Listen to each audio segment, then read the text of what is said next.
Hei ja täna on meil selline huvitav teema ehk siis müük. Nii et müük on üks minu lemmikuid teemasid, mul on ka müügiesindaja kutsetunnistus Eestist, aga üle kõige mu human disainis on müük mu põhitugevus ja ma olen väga palju müügikoolitusi, rahakoolitusi teinud, sellepärast et mida ma märkan inimeste juures ja tõesti see teema ei ole ainult naiste teema. Nii et see teema võib olla nii naiste kui meeste teema, aga kuna ma nii väga armastan rääkida naistele, siis ma räägin sellest täna natukene kui naiste teemast. Mis see müük siis tegelikult endast siis kõige rohkem nagu inimestele tekitab, ongi see müügiärevus ja selline enesekindluse puudus, on ju, see suurim ongi see ärevus, on ju, mingi selline hääl, mis sosistab, et äkki ma ei ole piisav, äkki nad saavad aru, et ma ei tea kõike, äkki nad maksavad ja on pettunud, äkki ma ei ole neile parim versioon, on ju.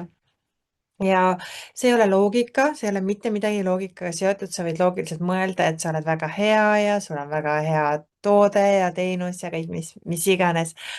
Aga see on vana muster tihti lapsepõlvest, varasematest läbikukkumisest, võrdlusest teistega ja see kiht on see, mida ma arvan müügist endast. Ja müük ise võib meile tunduda ka pealetükkiv, ta võib olla selline tunne, et kõik arvaks, et me surume peale ennast, manipuleerime ja nüüd tekib sees väga tugev konflikt. Jah, ja see konflikt on, et ma tahan aidata, aga ma ei taha tunduda halb inimene ja juhtub siis, et kas siis teeme neid hindu väiksemaks, pisendame iseennast ja selle tulemuse jaoks tegelikult võiks olla, see võib olla küll, et räägid väga pikalt, aga sa ei tee otse pakkumist või jätad üldse siis helistamata, kirjutamata, follow-up'i tegemata. Mitte sellepärast, et sa ei oska, vaid sellepärast, et sisemine süsteem ütleb, see ei ole turvaline. Jah.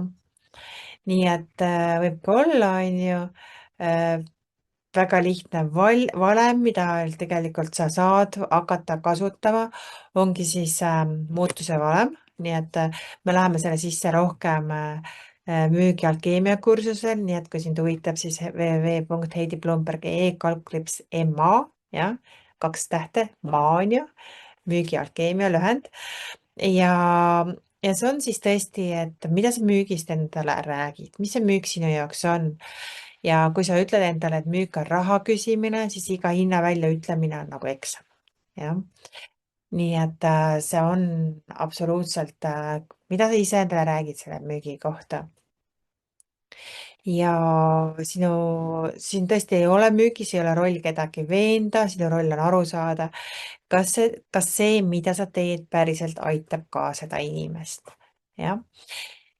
Nii et hea on vaadata otsa just oma sisekõnele, oma sisemistele lausetele ja küsida endalt väga ausalt, milline mõte tõstab mul ennast pead peas, on ju, kui ma mõtlen müügikõnedele, müügipakkumistele, hinna ütlemisele, pakkumiste tegemisele.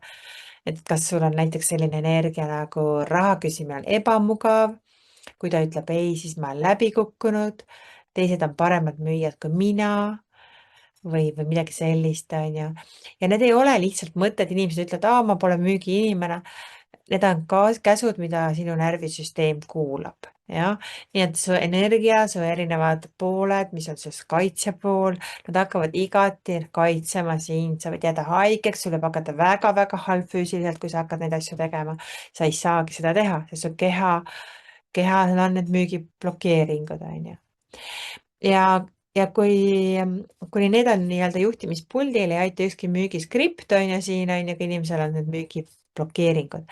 Aga paraku on ka see, et mõnikord on sul vaja teada ka tegelikult seda sisemist asja, ehk siis kuidas see müük toimub. Mis on need skriptid, kuidas müüakse, on ju, see on täiesti müügiesindajatel oma skriptid, mida siis ma ka seal kursusel jagan, on ju. Ma õpin iga müügikõnega, jah, ja teada, et absoluutselt see on midagi sellist, mis ei tähenda mitte midagi sinu kohta. ja kas sa ise ostaksid seda, mida sa ise müüd, eks. Nii et see on koht, kus väga paljud naised kukuvad läbi, jah. Väliselt nad räägivad suurelt, sest tegelikult ei usu täielikult, et nende töö on seda hinda väärt. Ja kui sina ise ei ole oma töö väärtuses selge, siis iga müügikõne on nagu test sinu identiteedile, et sinu roll ei ole olla müügimees, on ju, kui see energia ütleb, et sa ei ole müügimees, see on alandav olla müügimees, sa ei taha olla nagu need müügimehed seal kuskil supermarketis, on ju, siis su keha teeb jälle järjekordselt kõik, et see ei juhtuks.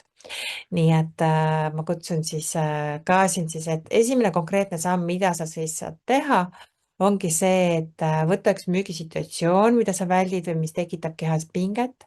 See võib olla mõne kõne tegemine, telefonikõne, mingi meili saatmine, Messengeris kellelegi kirjutamine, mingi pakkumise hinnatüki tegemine ja küsi endalt ainult ühte küsimust.